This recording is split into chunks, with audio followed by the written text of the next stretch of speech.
Bonjour à toutes, bonjour à tous, soyez les bienvenus sur les épaules des géants. Un événement proposé par la ville du Havre en partenariat avec le Collège de France, le CNRS, le CEA, le CNES, l'Académie des sciences, Universciences et l'Université Le Havre Normandie. Sur les épaules des géants qui, cette année encore, vous invitent à explorer les savoirs en compagnie de scientifiques venus de toute la France, parfois de plus loin, avec pour cette 4e édition un focus sur l'équilibre. Cette exploration, nous la poursuivons tout de suite ici, au Conservatoire Arthur Honegger, avec un regard croisé intitulé « Vertige, quand le cerveau perd l'équilibre ». En effet, que se passe-t-il dans notre cerveau lorsque, pris de vertige, la tête nous tourne, le sol se dérobe, que nous avons même du mal à tenir debout? À l'inverse, quelle machinerie biologique permet qu'en temps normal, nous ne nous cassions pas la figure? Pourquoi avons-nous le mal de mer, le mal de l'air ou de l'espace? Et pourquoi certains ou certaines d'entre nous y sont insensibles? Ces questions et bien d'autres, nous allons les aborder tout de suite avec nos deux invités que j'invite à me rejoindre sur la scène. Mesdames et messieurs, je vous demande d'accueillir Mathieu Béranec et Arnaud Prost. Messieurs, soyez les bienvenus, je vous en prie. Nous allons nous installer. Arnaud Prost. Mathieu Béranec, bonjour. Je vous en prie, vous avez chacun un micro. Il n'y a rien à faire, je pense simplement à parler de vous. Bonjour à tous. Vous êtes Mathieu Béranec, neurobiologiste, directeur de recherche au CNRS et vous conduisez vos travaux au laboratoire intégrative neurosciences et cognition où vous dirigez l'équipe spatiale Brain. Vous vous intéressez en particulier au système vestibulaire et à ce titre, vous avez à votre actif une quinzaine de campagnes de vol parabolique depuis une quinzaine d'années. Vous êtes en amont un spécialiste du vertige. À vos côtés, Arnaud Prost, bonjour. Bonjour. Vous êtes ingénieur et astronaute réserviste à l'Agence spatiale européenne, spécialiste d'aéronautique et d'astrophysique. Vous avez notamment contribué à la mission Mars 2020 de la NASA. Vous êtes par ailleurs pilote de chasse dans l'armée de l'air et plongeur professionnel et vous vous préparez actuellement à de futures missions d'exploration vers la Lune et vers Mars. Vous m'avez dit jamais eu le vertige, Mars peut-être pour un peu plus tard, on y reviendra. En tout cas, vous m'avez dit ne jamais avoir eu le vertige, mais vous savez mieux que personne mettre votre sens de l'équilibre à rude épreuve. Avec vous deux, vertige quand le cerveau perd l'équilibre, c'est tout de suite. Avec pour commencer une question toute simple, du moins dans sa formulation, Mathieu Béranec, est-ce que vous pouvez commencer par nous expliquer ce qu'est le sens de l'équilibre? Autrement dit, de la même manière que nous voyons ou que nous entendons, qu'est-ce qui fait que nous nous tenons debout? Mathieu Béranec. Merci. Alors, le sens de l'équilibre, moi, c'est un sujet qui m'anime depuis 25 ans. Quand j'ai commencé ma thèse, je suis rentré dans un laboratoire et il se trouve que ce laboratoire travaillait sur le système vestibulaire. Et donc, c'est devenu mon sujet de recherche. Depuis, je suis passionné par ce sujet. Je vais vous partager ce que je crois comprendre du système vestibulaire. Donc, il y a une zone du cerveau qui est responsable de l'équilibre. Cette zone du cerveau, alors vous voyez ici, attendez, je vais essayer de faire apparaître. On la découvre sur les écrans de part et d'autre de la scène. Un pointeur laser. Donc ça se situe au niveau de l'oreille interne. On a là des organes qui s'appellent les organes vestibulaires, qui sont des détecteurs de mouvement. On en a en fait 10 de ces organes, 5 dans chaque oreille. Alors c'est quand même assez impressionnant déjà, parce que la plupart des gens ne savent pas qu'ils ont un système vestibulaire, ils ne savent pas qu'ils ont des organes vestibulaires, et pourtant on en a 10 qui travaillent en permanence pour détecter comment est-ce qu'on se déplace dans l'espace. Et donc ils font différents travaux, ils détectent les rotations de la tête, et puis ils détectent les accélérations linéaires, notamment la gravité. Ce qui sera intéressant parce que lorsqu'on va dans l'espace, perdre la gravité, ce capteur qui détecte la gravité va être perturbé. Voilà ce que je pouvais dire. C'est un gyroscope en quelques mots? Oui, alors les gyroscopes, c'est les canaux semi-circulaires. C'est ces 3 canaux que vous voyez là, qui eux détectent les rotations. Et puis les organes autolytiques, alors, qui sont représentés en rouge ici, sacule et utricule, c'est les 2 organes qui vont détecter les accélérations linéaires et la position de la tête par rapport à la gravité. Donc ça, c'est pour le capteur lui-même, qui est donc au fond de l'oreille, mais ce capteur, j'imagine, est ensuite relié à d'autres parties du cerveau. De quelle manière? Alors c'est ça, alors le sens de l'équilibre, on n'y est pas encore tout à fait, parce que le sens de l'équilibre, il est multisensoriel. Hein, ça part de l'oreille interne, mais en fait, on a des capteurs un peu partout dans le corps, et donc plusieurs systèmes sensoriels qui tous ensemble vont participer à créer ce qu'on appelle le sens de l'équilibre. Hein, donc vous avez bien sûr la vue. Vous savez qu'on tient moins bien debout lorsqu'on ferme les yeux ou lorsqu'on est dans le noir. Les muscles, le tendon, la peau, et toutes ces informations-là, en fait, convergent au niveau d'une zone du cerveau qui est le tronc cérébral. Le tronc cérébral, c'est ce qu'il y a juste après la moelle épinière. C'est une partie très ancienne du cerveau, dans des structures qu'on appelle les noyaux vestibulaires, qui vont intégrer toutes ces informations et pour générer une représentation de comment est-ce qu'on est en train de se déplacer dans l'espace. Et ensuite, cette information va voyager vers d'autres zones du cerveau que je vous décrirai peut-être plus tard.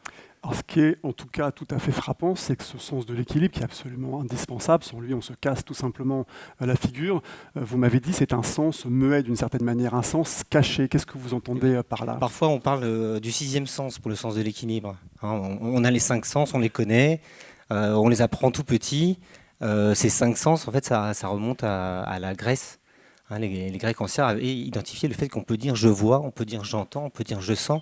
Et puis qu'est-ce qu'on dit pour l'équilibre? On dit rien. On dit rien parce qu'en fait on n'a pas de sensation d'être à l'équilibre. On a des sensations de déséquilibre. C'est-à-dire que c'est un système qui est là pour fonctionner, nous laisser vivre notre vie et nos activités. Et c'est seulement quand il y a un problème, lorsqu'on perd l'équilibre ou lorsqu'on est en déséquilibre, qu'on passe sur la partie perception, où on prend conscience du fait que là, il faudrait faire un peu de correction et essayer de s'adapter un peu aux circonstances qui ont créé le déséquilibre. D'un mot, est-ce qu'on sait pourquoi ce sens est lui caché quand on a conscience, à l'inverse, d'entendre ou de voir? Je reviens à ma diapo. Vous voyez, j'ai noté, si vous arrivez à lire, je suis désolé, c'est peut-être un peu petit, le système vestibulaire, il fait l'équilibre, et ça, c'est des réflexes. Réflexes de stabilisation de la posture, qui permettent de se tenir droit, du regard, qui permet de voir clair, et puis avec d'autres structures, là, d'adaptation fine du mouvement. Et ça, c'est des fonctions réflexes. Qu'est-ce que c'est un réflexe, finalement? C'est quelque chose qui fonctionne de manière automatique et très bien tout seul. Donc on n'a pas besoin de s'occuper des réflexes. Et c'est ce que je disais tout à l'heure, c'est gérer au niveau réflexe pour qu'on puisse avoir nos activités de tous les jours sans être obligé de mettre toute notre concentration sur le fait de juste être équilibré. Est-ce que j'ai répondu à votre question? J'ai tout à fait l'impression. Et justement, j'allais vous poser la question, Arnaud Prost. On peut imaginer que vous avez un sens de l'équilibre particulièrement développé. Alors d'abord, est-ce que c'est le cas de la même manière qu'on va dire d'un musicien qui a une très bonne ouïe ou certaines personnes ont une très bonne vue? Et si c'est le cas, est-ce que vous en avez conscience s'agissant d'un sens caché, Arnaud Prost? Alors, oui, on vous entend. Oui, c'est bon. Je ne pense pas avoir un sens de l'équilibre particulièrement développé, pour être honnête. Mais effectivement, je pense que par contre, j'ai un sens de l'équilibre qui est souvent un peu mis à l'épreuve, puisque quand on pilote un avion, par exemple, et qu'on fait des manœuvres assez engageantes, donc du coup, ça veut dire des virages très rapprochés, ou alors à l'inverse, qu'on change complètement de chance, ce qui s'appelle un peu le vol acrobatique. En réalité, quand on est fait de l'aviation militaire, c'est quelque chose qu'on fait souvent. Là, vous mettez à rude épreuve votre équilibre. Je pense que aussi, quand on fait des vols paraboliques pour s'entraîner à aller dans l'espace, donc de la même façon on est exposé à la microgravité, on perd un peu l'équilibre. En plongée aussi, dans l'entraînement, c'est un environnement dans lequel on se place avec une flottabilité neutre, donc du coup on perd un petit peu les sensations habituelles qu'on a d'appui. Et donc à mon avis, si j'ai bien écouté ce qu'on m'a expliqué, c'est que on peut se muscler un peu aussi le sens de l'équilibre, et donc à mon avis, en s'y exposant plus souvent, on y réagit peut-être un peu plus facilement. Alors, on va rentrer dans les détails petit à petit, mais est-ce que vous diriez d'un mot, Mathieu Béranec, qu'Arnaud Prost, même peut-être sans le savoir, a probablement un sens de l'équilibre mieux développé, plus stable, plus adaptatif que la moyenne? Alors, oui, Arnaud sans aucun doute, parce que comme il l'a dit, il est pilote, plongeur. Parachutiste aussi, je crois. Parachutiste. Donc tout ça, c'est des activités qui mènent à un niveau d'expert sur la façon de ressentir son corps, de s'orienter dans l'espace, de prendre des informations. Et donc, toutes les études en fait montrent que lorsqu'on est expert dans une activité comme ça qui implique des déplacements, c'est vrai aussi des patineurs artistiques par exemple, et ben on arrive à un certain niveau de contrôle moteur. Et dans le contrôle moteur, il y a le contrôle postural et le contrôle de l'équilibre. Donc oui, c'est des entraînements qui mènent à coup sûr à avoir un sens de l'équilibre particulièrement développé. Ouais. Alors vous l'avez dit, ce sens caché de l'équilibre, finalement, il se manifeste lorsqu'il dysfonctionne. À ce moment-là, on peut avoir la tête qui tourne, on peut se trouver dans une situation de quasiment se casser la figure ou de ne plus marcher droit. Est-ce que vous pouvez nous expliquer quel genre de dysfonctionnement ou de pathologie engendre le vertige ? Alors vertige, c'est un mot qui est ce qu'on appelle un mot valise. C'est-à-dire qu'il y a, il y a une polysémie dans le mot vertige. Hein, ça représente des tas de ressentis différents. Et donc tous les vertiges ne viennent pas de l'oreille interne. Hein, on peut avoir des vertiges pour d'autres raisons. Pour ceux qui viennent de l'oreille interne, ce qui se passe, j'avais peut-être une diapo pour vous illustrer ça. Voilà, ça, sur cette diapo, là, ce que je voudrais que vous voyez, c'est un schéma du système vestibulaire. Voilà, c'est un schéma simplifié où vous avez en fait représenté une oreille, l'autre oreille, et ces deux oreilles fonctionnent. Et donc elles envoient des informations ici dans la zone dont je vous parlais tout à l'heure, là au niveau du tronc cérébral, et vous avez des activités qui sont équilibrées entre les deux côtés. Hein, et donc si on prend l'image de balance, l'activité est équilibrée, on est à l'équilibre, le cerveau sait qu'il n'y a pas de mouvement. Comme c'est un système qui est bilatéral, dès qu'il y a un problème sur un côté, ça peut être au niveau de l'oreille, ça peut être au niveau du nerf, ça peut être ailleurs dans la chaîne, et ben vous vous retrouvez avec un déséquilibre. Donc ici, on a, mettons, une pathologie de l'oreille interne. Donc on perd de l'activité de ce côté-là. Le bleu, ça veut dire moins d'activité. Et puis, comme c'est un système qui fonctionne en balancier, bah, l'autre côté, lui, va être trop actif.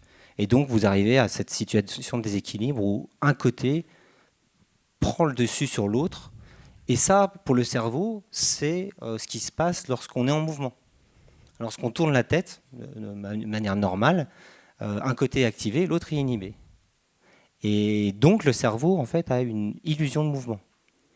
Vous êtes à l'arrêt, mais à cause de la pathologie, le système est déséquilibré. Et donc, on a cette sensation de vertige, cette sensation de déséquilibre, comme si on était en train de se déplacer. Donc ça, c'est une sensation de vertige qui est liée à un dysfonctionnement du système vestibulaire lié à une pathologie. Est-ce que c'est le même genre d'effet qui se produit quand on a le mal de mer, quand on a le mal de l'air, le mal de l'espace? On reviendra sur toutes les sensations qu'on peut ressentir dans ces cas-là, et même hors mal de l'air ou de la mer, ce qu'on ressent tout simplement. Est-ce que c'est la même chose, le mal de mer, le mal de l'air, le mal de l'espace, que ce que vous avez décrit en cas de pathologie? Alors non, c'est pas exactement la même chose. Les cinétoses, parce que c'est le terme pour dire on est malade quand on est en mouvement, viennent du fait que ce système, que je vous l'ai montré tout à l'heure, est multisensoriel, donc reçoit des informations visuelles, des informations proprioceptives, vestibulaires, et que tout ça est dans un certain équilibre. Lorsqu'on est, par exemple, le mal de mer est, que tout le monde a peut-être déjà ressenti plus ou moins, qu'on a tous peut-être plus ou moins ressenti. Il y a une différence entre ce que le système visuel dit au cerveau. On est dans une cabine, la cabine ne bouge pas, et ce que l'oreille interne va dire au cerveau, parce qu'en fait, on est dans un bateau qui est en mouvement, peut-être pas un mouvement très important. Peut-être même à un niveau qu'on ne perçoit pas, parce qu'après tout, on a le sens de l'équilibre, donc on se stabilise, on a l'impression qu'on se stabilise bien, mais il y a quand même un système qui dit « tu es en train de bouger », et l'autre qui dit « tu ne bouges pas ». Et ça, le cerveau a du mal à gérer. A du mal à gérer, et c'est toujours du conflit multisensoriel qui mène en fait à ces sensations de cinétose. Alors pour poursuivre dans les sensations, est-ce que vous pouvez, Arnaud Prost, alors je l'ai dit en introduction, vous n'avez a priori pas le mal des transports, mais est-ce que vous pouvez nous décrire finement ce que l'on ressent en termes de sensations? Alors peut-être quand on fait de la plongée sous-marine, quand on fait du vol, et notamment du vol en avion de combat, et quand on fait du vol sans gravité, ce qui se rapproche le plus de ce que ressent un astronaute dans l'espace. Est-ce que vous pouvez nous décrire ces différentes sensations? Oui, bien sûr. Alors, en fait, ce que vous avez décrit, ça correspond à différentes sensations de gravité, finalement, ou de simulation de gravité ou d'absence de gravité. En fait, ce que j'expliquais avant, quand vous faites de la plongée pour l'entraînement au métier d'astronaute, vous utilisez une force qui s'appelle la poussée d'Archimède, qui va contrer votre poids. Et si vous réglez finement pour qu'elle soit égale, eh bien, vous allez vous retrouver comme ça à flotter un peu entre deux eaux. Et donc, du coup, l'eau, elle a de la résistance. Si vous vous déplacez rapidement dans l'eau, vous allez pouvoir prendre appui, mais quand vous vous déplacez lentement, vous n'avez pas vraiment d'appui. Et donc du coup, vous vous retrouvez dans cette sensation comme ça, où vous avez l'impression d'avoir de l'accroche un peu sur rien. Et donc ça, c'est assez perturbant au départ. Et on se rend compte, enfin moi en tout cas, que rapidement, on compense avec des muscles qu'on utilise peu habituellement, plutôt les muscles profonds. On est très gainé, c'est des muscles du dos, les muscles, les abdominaux, pour pouvoir garder son équilibre en quelque sorte dans une situation où on n'a plus les appuis, où on n'a plus cette gravité qui nous donne un appui, qui nous donne une accroche. Dans un avion de combat, c'est un peu la même chose, c'est-à-dire que plutôt que d'équilibrer pour plus ressentir la gravité, au contraire, vous allez tirer sur le manche. Quand vous tirez sur le manche, l'avion, il va avoir une trajectoire comme ça. Ces trajectoires courbes, elles vont faire que vous allez ressentir comme une force qui s'ajoute à la gravité. Et donc c'est ça, quand on dit dans un avion, on ressent 2G, 3G, 4G, qu'est-ce que ça veut dire? C'est qu'à cause de cette trajectoire, vous avez l'impression de peser 2, 3, 4 fois votre poids. Sur un Rafale, on peut aller jusqu'à 7, 8, 9 fois votre poids. Ça commence à faire, même si vous êtes assez léger, relativement lourd. Et donc du coup, vous êtes complètement écrasé dans ce cas-là. Là, pour répondre à ça, comment ça marche? En fait, on a ce qu'on appelle des pantalons anti-G. Donc c'est des pantalons qui sont reliés à l'avion, qui envoient de l'air sous pression pour nous serrer les jambes le plus fort possible, pour que notre sang reste à l'endroit où c'est le plus important, plutôt au niveau de la tête et des organes vitaux, plutôt que de descendre du coup vers les membres inférieurs. Et puis après, donc il y a la dernière partie de votre question, donc le vol parabolique. Le vol parabolique, peut-être je peux décrire rapidement ce que c'est, comment ça fonctionne, faire un petit écart aéronautique. Donc en fait, c'est un avion qui vole au départ en ligne droite, et vous allez ensuite, donc un pilote va tirer sur le manche, donc du coup l'avion va monter comme ça. Comme je vous le disais, si vous avez une trajectoire courbe, du coup au départ vous allez ressentir plus de poids au contraire. Vous allez être à 1,8 G à peu près. Donc si vous pesez 100 kg, vous allez ressentir comme si vous en pesiez 180. Donc pendant toute cette phase de montée, vous êtes plus lourd que ce que vous êtes réellement. Puis après, les pilotes vont pousser sur le manche pour être à ce qu'on appelle l'incidence de portance nulle. Là, il faut parler un petit peu de portance. En avion, comment ça fonctionne? C'est une aile qui va dévier de l'air vers le bas, parce que l'air va arriver comme ça. Et sauf que si vous changez l'orientation de l'aile comme ça, vous pouvez vous retrouver à une configuration où l'air en fait, passe des deux côtés et ne fait plus varier la portance de l'avion. Donc vous êtes en train de monter, vous poussez un peu, du coup votre aile ne porte plus rien, et là, vous êtes en trajectoire du coup balistique, il n'y a plus que la gravité. Et donc du coup, pendant toute cette phase où l'avion va arriver en haut, puis ensuite redescendre, vous n'êtes plus que soumis à la gravité. Et quand on se laisse aller à la gravité, c'est équivalent à si elle était absente. Ça, c'est un principe de physique fondamental. Et donc du coup, on est en situation de microgravité. Et donc à ce moment-là, on retrouve des sensations. Pour moi, en tout cas, c'était un peu comme la plongée, puisque d'un coup, on était au début assis dans l'avion, on pèse plus lourd que son poids. Et d'un coup, on entend les pilotes. Alors, ils annoncent en fait les degrés d'inclinaison. Donc, 30 degrés, 40 degrés, 50 degrés. Et puis là, au moment où ils poussent sur le manche, ils annoncent injection. Et là, vous sentez d'un coup, hop. Et là, on s'envole. Ça part. Voilà, ça part. Et alors, c'est assez perturbant. Au début, c'est quand même initialement toujours un peu une sensation de perte d'équilibre, de qu'est-ce qui se passe. J'avais reçu un bon conseil de Thomas Pesquet et de Alexander Gerst, deux astronautes. Donc, Gerst, il est allemand. Pesquet, je pense que vous le connaissez bien. Et donc, du coup, ils m'ont dit, au moment où les pilotes font l'injection, il faut t'asseoir dans la microgravité. Donc, ils avaient constaté que moi, au départ, un peu en débutant, je restais un petit peu comme une planche comme ça. Et donc, du coup, j'étais surpris. Ils m'ont dit, non, quand tu entends injection, assis-toi comme ça. Et donc, du coup, ça contrebalance un peu ce déséquilibre. Et après, on prend ses appuis et on prend ses marques comme ça. Et on se met à flotter comme ça, donc en position semi-assise. Voilà, on se met à flotter. Alors contrairement à, si vous voulez, dans l'eau, il y a quand même une certaine forme de stabilité, au sens où quand vous êtes en plongée, vous avez un gilet avec de l'air derrière. Donc si vous tournez sur le côté, ça va avoir tendance naturellement à vous ramener à peu près les ailes à plat, on va dire. Quand vous êtes en microgravité, il n'y a pas ça. C'est-à-dire que si votre pote à côté vous met une pichenette, eh ben, vous allez vous mettre à tourner comme ça jusqu'à ce que vous trouviez quelque part où vous accrochez. Donc du coup, il y a vraiment cette sensation de ne plus avoir cette gravité, ce qui fait qu'en fait, on se rend compte que la gravité, c'est l'élément de physique qui particularise une direction d'espace. Et quand vous l'enlevez, toutes les directions deviennent les mêmes. Il n'y a plus de haut, de bas, de gauche, de droite, de devant, de derrière. En fait, on n'a plus une direction particulière, donc l'espace devient le même dans toutes les directions, et donc vous perdez vos repères en quelque sorte. Et donc c'est vrai que je pense que c'est notamment pour ça que plusieurs personnes qui sont malades, parce qu'il y a une incohérence, et c'est un peu ce que tu disais, en fait, entre on a plusieurs senseurs, en fait, et quand il y en a deux qui disent pas la même chose, je pense que c'est, alors je suis pas un expert, hein, mais c'est là que ça pose problème, parce qu'on a l'impression, nos yeux, on est dans un avion, en plus il n'y a pas de hublot, donc il ne devrait pas se passer ça, et par contre notre corps, on se rend bien compte qu'on est en train de partir comme ça, et donc là il faut arriver à écouter plus ou moins certaines de ces sensations.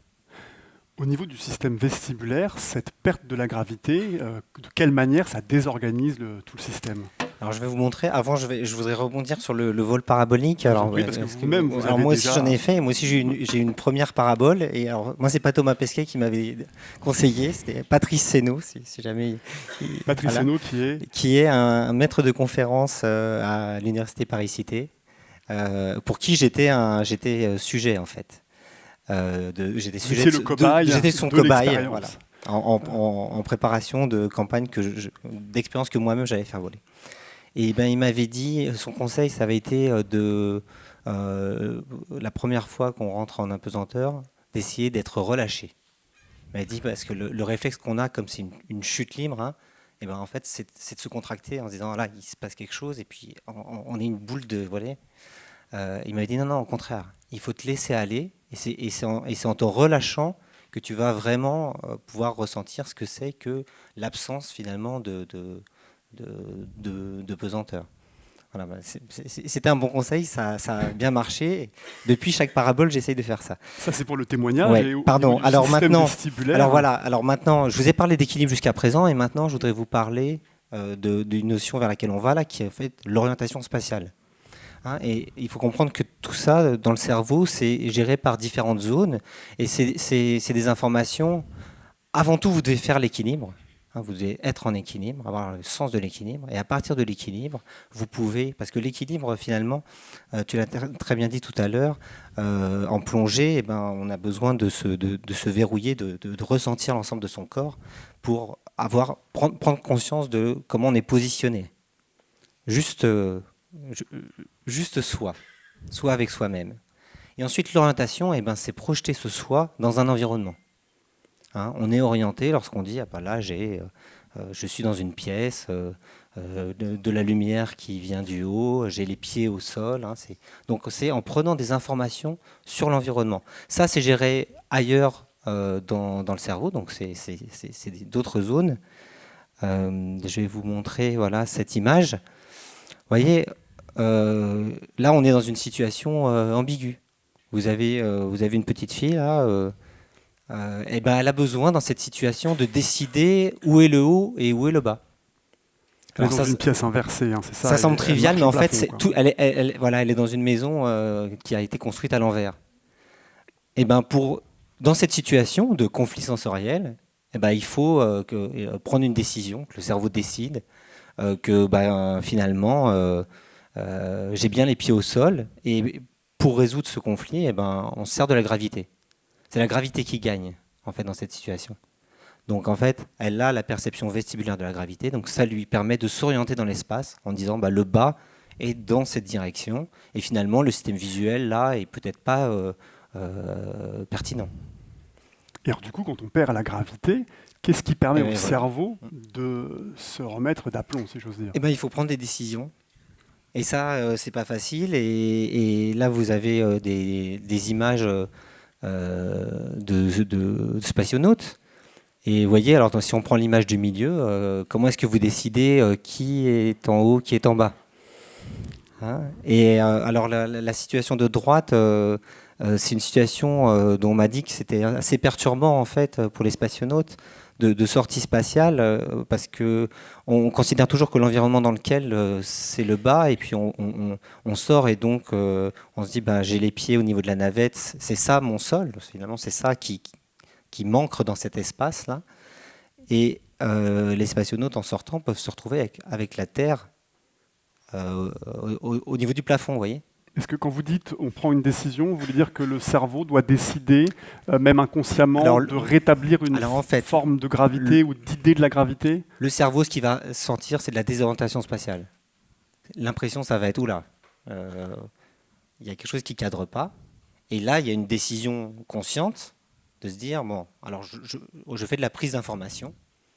Hein, donc je raisonne, et en raisonnant, eh ben, je vais décider que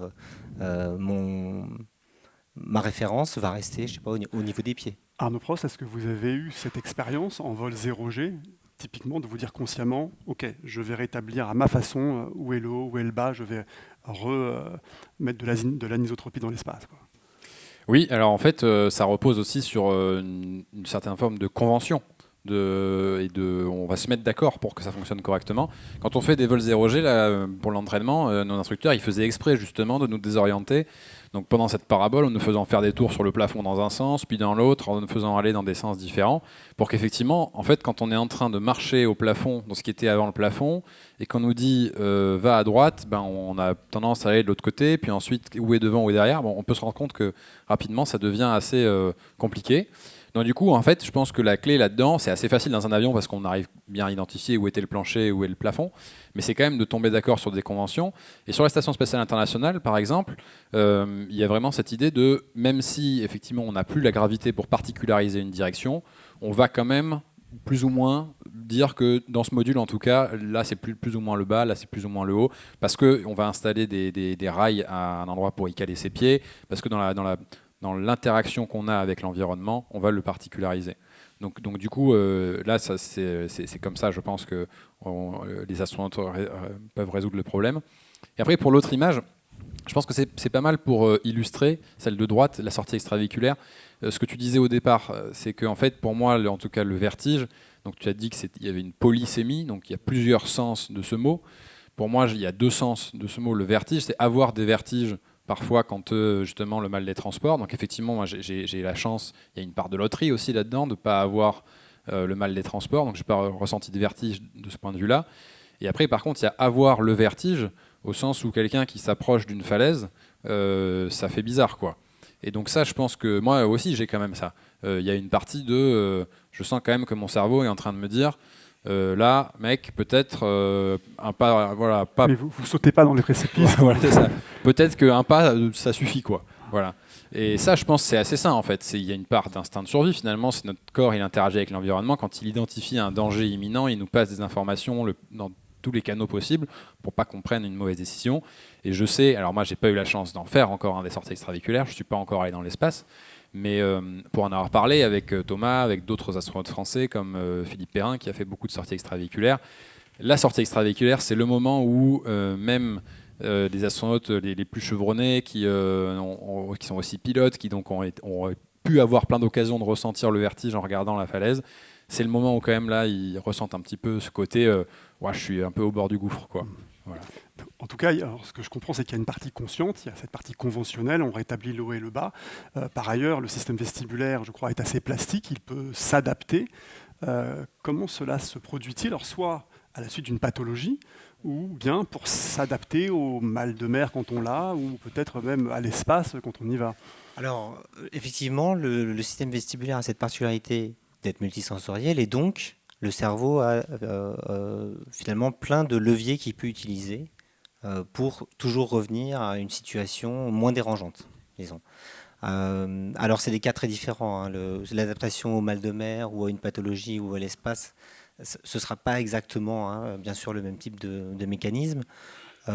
Pour prendre le cas de l'espace, il y a quelque chose qui se produit assez rapidement, en l'espace de quelques jours, qui est une pondération entre les différentes entrées sensorielles. Donc là, l'oreille interne, finalement, peut-être est moins pertinente, hein, dans l'espace. Et donc, le cerveau a décidé de moins prendre en compte ces informations vestibulaires et de plus se fier aux informations, par exemple, visuelles, hein, pour de la prise d'informations, pour se repérer.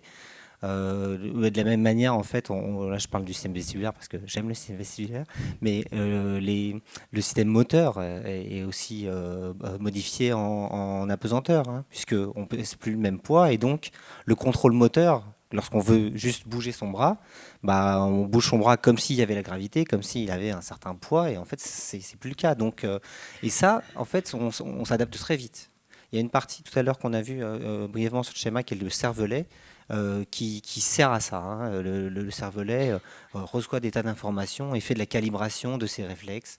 Donc participe à cette pondération sensorielle qui permet en fait aux spationautes de s'adapter en quelques jours. Allez. Mais par exemple, je crois que, je ne sais pas si c'est toujours le cas, mais que les sorties extravéhiculaires sont interdites pendant les 3 premiers jours après l'arrivée dans l'espace. Oui, le temps de s'adapter comme on considère que minimum, ça veut dire qu'on considère que 3 jours, c'est bien pour s'adapter. Alors, on s'adapte, pour autant, nous sommes tous inégaux vis-à-vis donc, de cette adaptation, et certaines personnes finissent même par être malades. Pourquoi cette inégalité, où se loge-t-elle ? Excellente question. La recherche avance. Alors, non, mais c'est une question très intéressante, ça, en biologie aujourd'hui, hein. C'est les différences entre individus.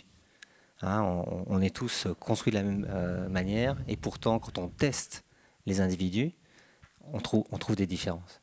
Il n'y a pas 2 personnes pareilles sur ces questions-là comme sur d'autres. Je pense que c'est important de le garder à l'esprit. C'est sans doute une bonne nouvelle d'ailleurs. C'est certainement une bonne nouvelle. Et donc on est inégaux face à la maladie et face effectivement aux propensions qu'on a à être malade sur un bateau ou dans l'espace. Alors d'où est-ce que ça vient malheureusement, je n'aurai pas la réponse. Je suis un chercheur, je ne suis pas obligé d'avoir toutes les réponses. C'est l'avantage du métier. Là. En tout cas, cette inégalité, elle est telle que, vous m'avez dit, Arnaud Prost, que même des pilotes peuvent avoir le mal de l'air et certains astronautes sont malades dans l'espace. Oui, tout à fait. C'est pareil, hein, dans une population, il y a des personnes qui sont plus ou moins sensibles à certains phénomènes. Et par exemple, les pilotes avec qui j'ai fait ma formation, il y en a certains qui sont très malades, il y en a même certains qui sont tellement malades qu'ils sont obligés d'arrêter. Ils ne peuvent pas faire ce métier, ça arrive rarement, mais ça arrive quand même, malheureusement. Et puis certains qui sont malades pendant les 5-6 premiers vols. Et alors ce qui est étonnant, c'est que généralement, ça redémarre à chaque fois qu'ils changent d'avion. Donc c'est lié aussi aux commandes de vol, à des choses particulières. Et donc voilà, il y a cette diversité-là. Mais ce que j'ai remarqué aussi, et ça je l'ai ressenti aussi pour moi, c'est qu'il y a aussi pas mal de variations pour un même individu. Parce que en fait, la susceptibilité au déséquilibre, ça va dépendre de est-ce que vous avez bien dormi, est-ce que vous avez bien mangé, est-ce que vous êtes stressé, est-ce que vous êtes déshydraté. Et donc en fait, tous ces éléments externes de l'environnement, de votre état de forme, ils vont avoir aussi un gros impact sur votre susceptibilité à ces phénomènes. C'est tout à fait juste et c'est vrai pour tous les déséquilibres. C'est-à-dire que si vous avez des proches ou si vous-même vous êtes malade de vertige, disons, il faut vraiment avoir en tête que l'hygiène de vie, le sommeil, prendre soin de soi, c'est un levier extrêmement important pour contrôler le sens de l'équilibre et se défaire de ces vertiges autant que possible. Et ça, c'est un message important pour les personnes, peut-être même dans la salle, qui souffrent de vertiges ou de pathologies vestibulaires. C'est très courant. Alors, on a tous soit déjà eu des vertiges, soit on en a actuellement, soit on a des proches qui souffrent de vertiges. Et c'est vrai pour tous les vertiges. Voilà. Et il faut prendre soin de soi et essayer de ne pas être trop anxieux. L'anxiété, c'est un facteur aggravant très important. Arnaud Prost. Ouais, je pense que c'est la partie aussi un peu préparation mentale, c'est qu'en fait on se retrouve dans une situation où on a des informations qui sont pas cohérentes et on peut se préparer en se disant en fait bon je sais qu'il va se passer ça et donc consciemment se préparer à débrancher une partie des informations qui nous arrivent parce que enfin ce que tu disais c'est marrant parce que finalement c'est pareil quand les machines enfin n'importe quel avion quand il a un moyen de détection qui est en panne bah, on le coupe et on écoute les autres quoi. Et donc c'est comme ça aussi qu'on fonctionne. Et donc quand on arrive dans ces situations où il y a des incohérences, c'est difficile, mais de ne pas se focaliser dessus. C'est de ne pas y consacrer trop de ressources attentionnelles parce que sinon ça fait une sorte de cercle vicieux. Alors que effectivement c'est un peu, je pense que te disait aussi ton collègue, de se laisser aller, d'accepter ce qui est en train de se passer, de voir qu'est-ce qui reste à ma disposition. Bon, en fait il reste des choses, il reste la vue, il reste des choses que je peux attraper, enfin voilà, et faire avec ce qu'on a quoi. Est-ce qu'il y a, du point de vue de l'équilibre, des effets à moyen et à long terme de l'espace ? On sait que, par exemple, l'espace agit sur les eaux, sur tout un tas de mécanismes physiologiques. Concernant l'équilibre, est-ce qu'il y a un moment donné où tout se remet en place ? Ou est-ce qu'à long terme, il y a des difficultés qu'il faut imaginer gérer si un jour on entend coloniser l'espace ? Bon, alors tout ne se remet pas en place. Cela dit, un nouvel équilibre est trouvé dans ce contexte. Donc, après une période d'adaptation, les spationautes arrivent à atteindre des performances largement suffisantes pour leur mission. La question du temps passé dans l'espace, ça c'est une question de recherche parce que finalement, on a très peu de recul sur des séjours longs. Les séjours maintenant, c'est plusieurs mois, 5-6 mois. Là, quand on parle de Mars, on parle au-delà de mois. On commence à rentrer dans des années. C'est plutôt 3 ans, je crois. Hein. Voilà. 3 ans confirmés. Oui, c'est ça. C'est entre 2 et 3 ans globalement pour l'aller-retour, passer du temps là-bas. Voilà. Donc du coup, ça peut être long. Et ces 3 ans à différents niveaux de pesanteur. Donc c'est pendant le voyage être en apesanteur. Mais arrivé sur Mars, on va retrouver un tiers de gravité. Et donc, il faut réapprendre à fonctionner dans ce nouvel environnement. Et puis, retour. On compte sur le retour. Et donc, on repart en apesanteur avant de revenir sur Terre à nouveau à 1G. Et donc, c'est différents niveaux. Et il faut, pour le cerveau, pour le corps en général, être capable de s'adapter à chacun de ces niveaux relativement vite, parce que arriver sur Mars, il n'y aura pas le temps d'attendre 3 ou 4 jours pour être, ça y est, adapté. Hein. Oui, il faudra vivre tout de suite sur Mars, oui. se faire à manger. Oui, il va falloir... Arnaud Prost, est-ce que du coup on s'entraîne aussi pour ces futures missions peut-être que vous aurez la chance un jour d'aller sur Mars, par rapport à cette question de la perturbation de l'équilibre et de la gravité.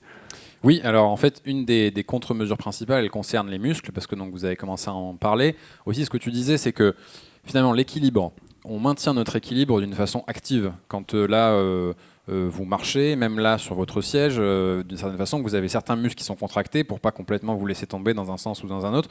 Vous avez en permanence des muscles qui travaillent j'allais dire contre, mais qui travaillent avec la gravité pour que vous soyez stable et que vous puissiez discuter avec nous aujourd'hui. Si vous vous mettez en microgravité pendant longtemps, tous ces muscles se trouvent inactifs. Et donc, ils vont fondre comme n'importe quel muscle qu'on n'utilise pas. Vous allez avoir de la perte musculaire, ils vont devenir de plus en plus faibles. Et le problème, c'est que ça implique un peu d'inertie. C'est ce dont tu parlais, c'est que notre cervelet, peut-être que lui, peut s'adapter d'un coup. Mais par contre, les muscles, si vous arrivez sur Mars et que vous avez perdu tous vos muscles, c'est pas en faisant 3 pompes à l'arrivée que vous allez pouvoir récupérer tout ce que vous avez perdu. Donc du coup, vous êtes obligé de faire du sport en moyen de contre-mesure. Et c'est pas si évident de faire du sport sur la station, parce que qu'est-ce qu'on porte, puisque rien ne pèse d'une certaine manière. Si vous prenez des haltères, n'importe lequel d'entre nous peut faire des squats avec 150 kg d'une certaine manière. Donc en fait, c'est des machines particulières avec des élastiques qui accrochent. Vous faites sur un tapis roulant qui vous tient au niveau de la taille, et pareil, des élastiques qui vous ramènent vers le bas. Et donc c'est des exercices particuliers auxquels on s'entraîne en amont, des types de musculation, on va dire, qui permettent de maintenir au plus possible cette masse musculaire pour que, arriver dans un environnement où la la valeur de la gravité a changé. Donc là, on parlait de Mars, où on a un tiers de la gravité terrestre, ou alors en microgravité, il nous reste quand même un peu de capital musculaire pour pouvoir s'adapter le plus rapidement possible. Est-ce que tout le monde peut, avec tout ce qui vient d'être dit, imaginer vivre dans l'espace, ou est-ce que ça restera pour toujours réservé à une petite élite de gens qui sont taillés pour ça? Arnaud Prost, votre avis, Mathieu Béranec, ensuite l'avis du spécialiste de l'équilibre. Arnaud Prost. Je ne sais pas, en tout cas actuellement, ce qu'il faut comprendre, c'est que aller dans l'espace, ça peut vouloir dire plein de choses différentes. Pourquoi est-ce qu'il y a des critères médicaux très sélectifs pour les astronautes? C'est parce qu'ils travaillent dans l'espace. Et donc du coup, il ne faut pas juste, en quelque sorte, survivre, il faut être capable d'un certain niveau de performance. C'est-à-dire que si vous arrivez dans l'espace, mais vous ne pouvez pas lever l'épaule et vous êtes malade pendant 3 semaines, c'est dommage, quoi. Voilà, parce qu'il fallait quand même faire le boulot. Donc du coup, c'est pour ça qu'il y a ces exigences. Mais en fait, les exigences pour pouvoir être dans l'espace, pour pouvoir juste s'y trouver pour une durée limitée, elles sont beaucoup plus faibles en réalité. Et il y a des personnes qui n'étaient pas des astronautes professionnels qui sont déjà allés dans l'espace. Donc éventuellement, je pense que d'une certaine manière, tout le monde pourrait y aller. Après, il y a la question de un peu à quoi ça sert. Et puis, est-ce que tout le monde a envie d'y aller aussi? C'est une autre question. Mais d'un point de vue physiologique, je pense pas qu'il y ait en fait, pareil, je suis pas un expert, mais qu'il y ait quelque chose qui interdise strictement telle ou telle personne de pouvoir être dans l'espace. Pas de contre-indication? Non, alors je suis d'accord avec tout ce que Arnaud vient de dire.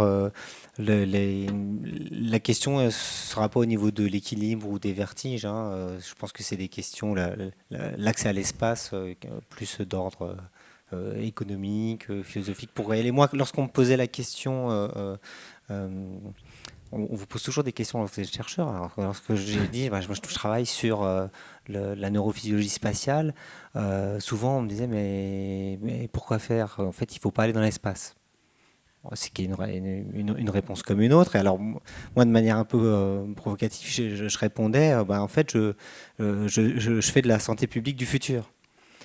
Parce qu'aujourd'hui, non, on ne va pas tous aller dans l'espace. Mais si on projette à quelques centaines d'années, pourquoi pas? Pourquoi pas? C'est de la science-fiction aujourd'hui. Mais moi, je pense que l'homme a toujours essayé de dépasser les frontières. L'espace aujourd'hui, c'est une frontière. On a besoin d'y aller parce que ça nous apporte des connaissances. C'est une aventure, en fait. Et donc, je pense que sans doute, de plus en plus de gens iront. Alors, en guise de conclusion, une question, et après on poursuivra l'échange avec la salle. Arnaud Prost, qu'est-ce qui vous attire dans l'espace? Et vous êtes bien parti pour y aller un jour. Et puis, vous, Mathieu Béranec, est-ce que vous auriez envie d'aller dans l'espace en un mot chacun? Arnaud Prost. D'accord. Alors, avant de dire ce mot-là, est-ce que je peux juste compléter très rapidement parce que je pense que c'est vraiment intéressant. Tu disais faire la santé publique du futur, c'est probablement vrai, mais aussi quand même un petit peu de l'actuel. Il faut savoir que la recherche qui a lieu dans l'espace, sur la Station spatiale internationale, elle n'est pas que pour l'espace. Elle discute avec d'autres domaines de recherche. Et quand vous enlevez en fait un élément aussi fondamental que la gravité, vous découvrez d'autres choses que vous ne pouvez pas voir quand vous êtes à la surface de la Terre. C'est comme si vous aviez des lunettes avec... vous avez passé un coup de feutre noir dessus et d'un coup vous les enlevez. Ça, c'est la gravité. Et donc vous voyez d'autres choses. Et donc dans certains domaines médicaux, comme par exemple l'ostéoporose, la perte osseuse, le fait d'être allé en microgravité, d'avoir enlevé cet élément aussi fondamental, ça m'a permis de mieux comprendre et de mieux appréhender ce phénomène qui a des applications médicales après sur Terre. Donc, et sur ma question de conclusion, voilà. Donc, pourquoi voulez-vous aller dans l'espace, Arnaud Prost? Et puis, Mathieu Béranec, souhaiteriez-vous y aller? En un mot. Après, nous passons la parole à la salle. C'est une grande question pour un mot quand même, mais je vais essayer de... Une phrase, je vous autorise. Ok. Non, pourquoi je veux aller dans l'espace? Parce que je suis convaincu que c'est utile, parce que je suis convaincu qu'on n'a pas trop le choix de faire différemment finalement. C'est quand on prend conscience finalement de ce que c'est l'espace, c'est-à-dire tout ce qui n'est pas la Terre, et à quel point la Terre dans l'espace c'est vraiment quelque chose de complètement microscopique, c'est une poussière à l'échelle de l'univers, c'est même déjà une poussière à l'échelle du système solaire. Je pense que ça aurait une certaine forme d'absurdité que de ne pas regarder en face tout ça. C'est comme si vous essayez de passer votre vie en regardant votre nombril et pas lever les yeux parce que ça fait trop peur et que du coup il vaut mieux rester comme ça. Je pense que ça serait se priver de comprendre l'univers, de comprendre l'origine de la vie, de comprendre qui on est, où on va. Et ces questions, on ne peut pas passer à côté.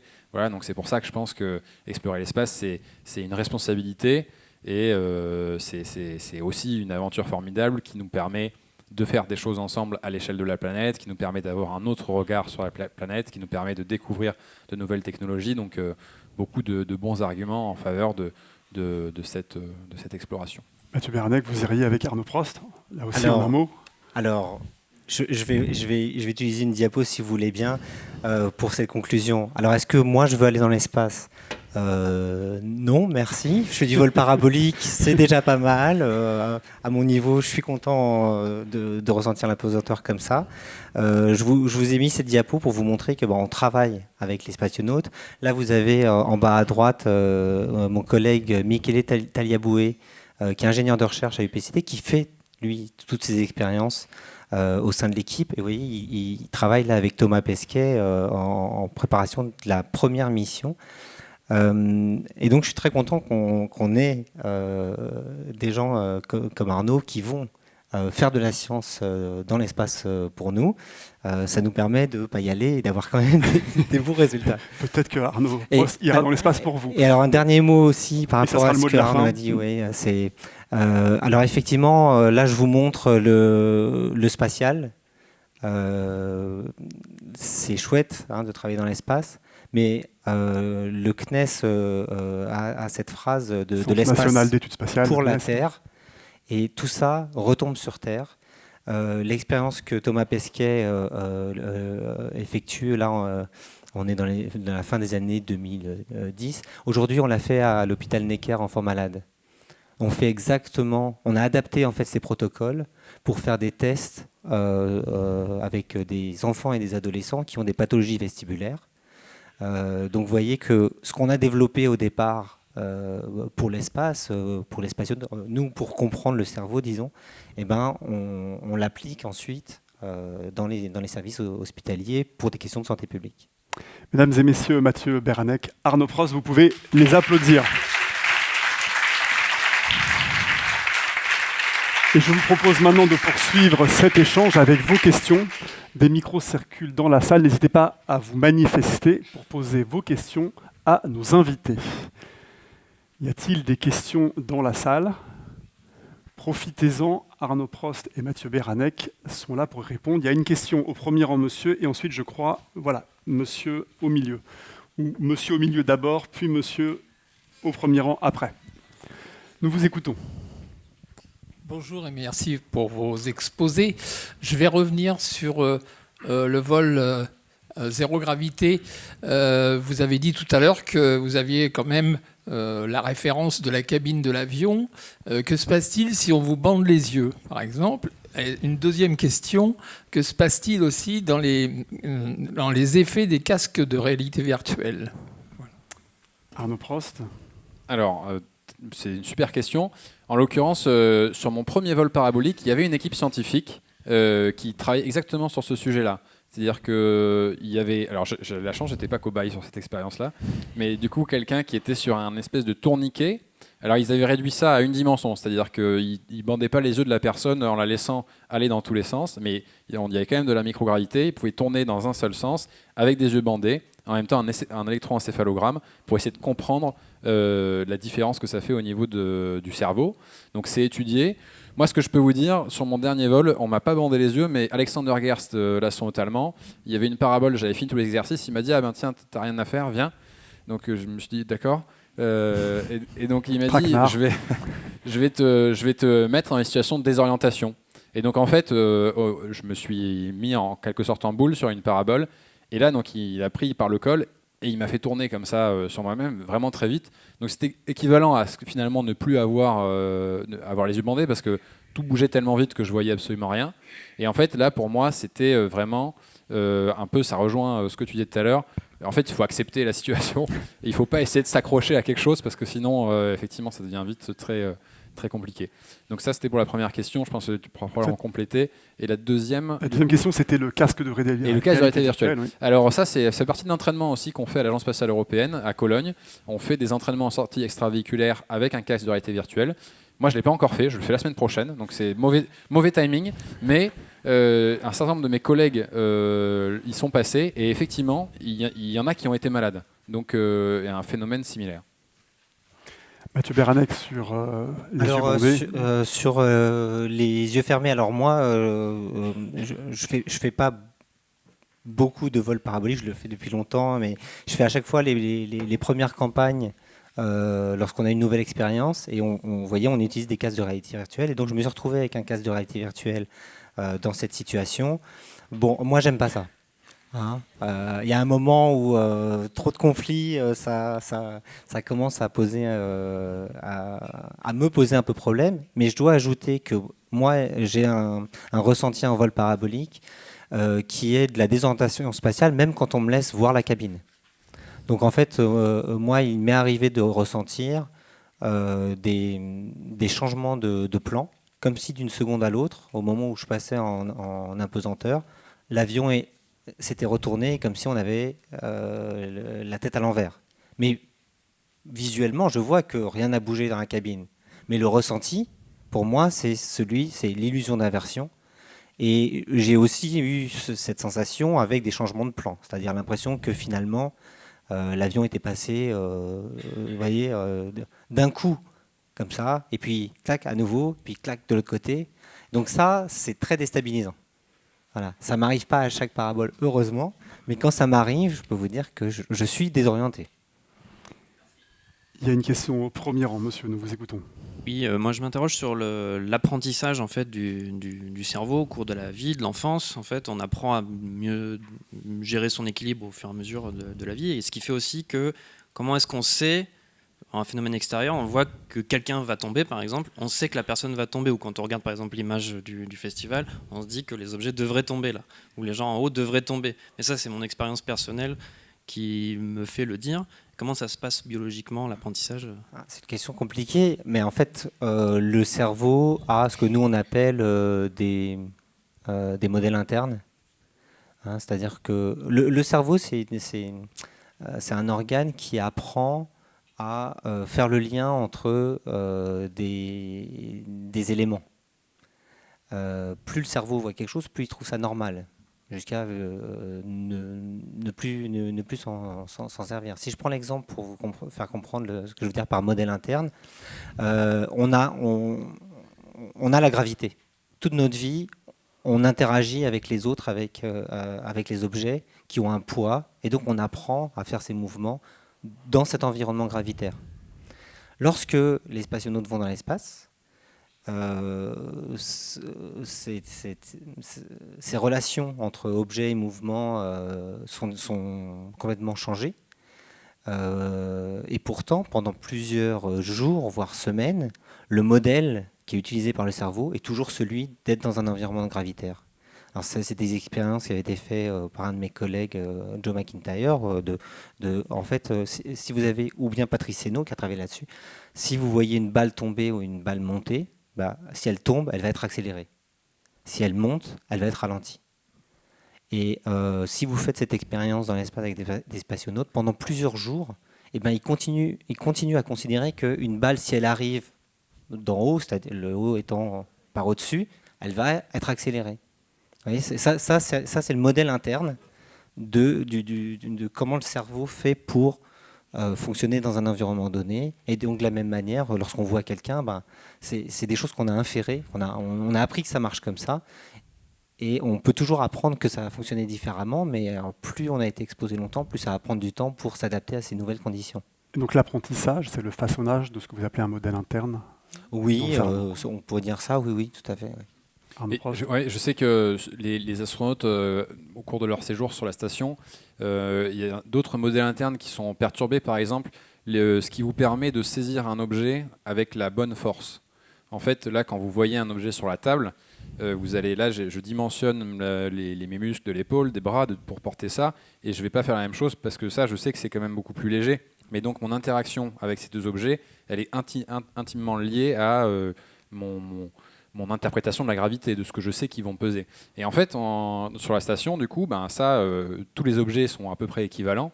Et donc, il y a une modification de cette anticipation d'effort au niveau de la poigne, au niveau des muscles. Et je sais qu'il y a un certain nombre d'expériences qui sont en cours sur la Station spatiale internationale pour essayer de comprendre ça.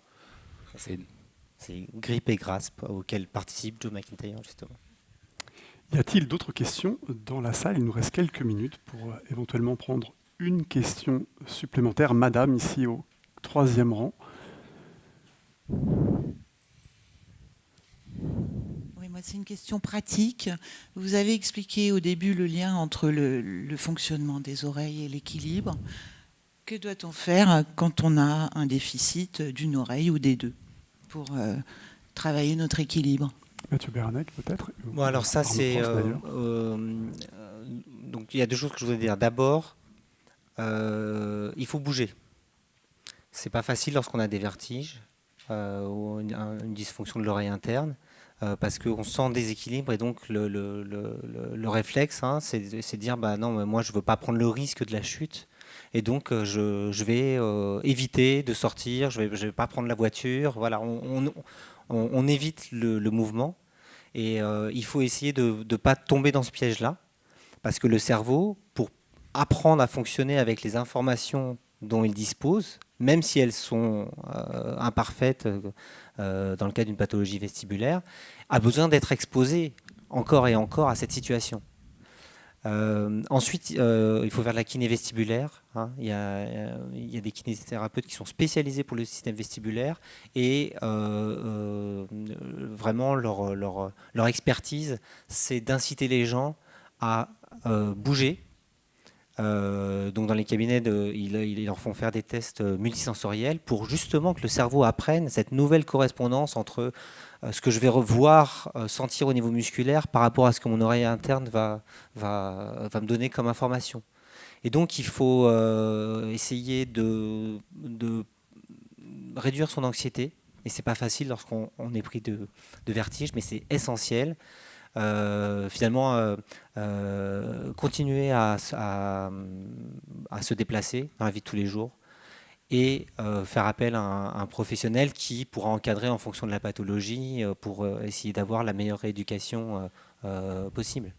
En tout cas, ce que vous nous dites, c'est qu'il y a vraiment des choses à faire. Il n'y a pas de fatalité.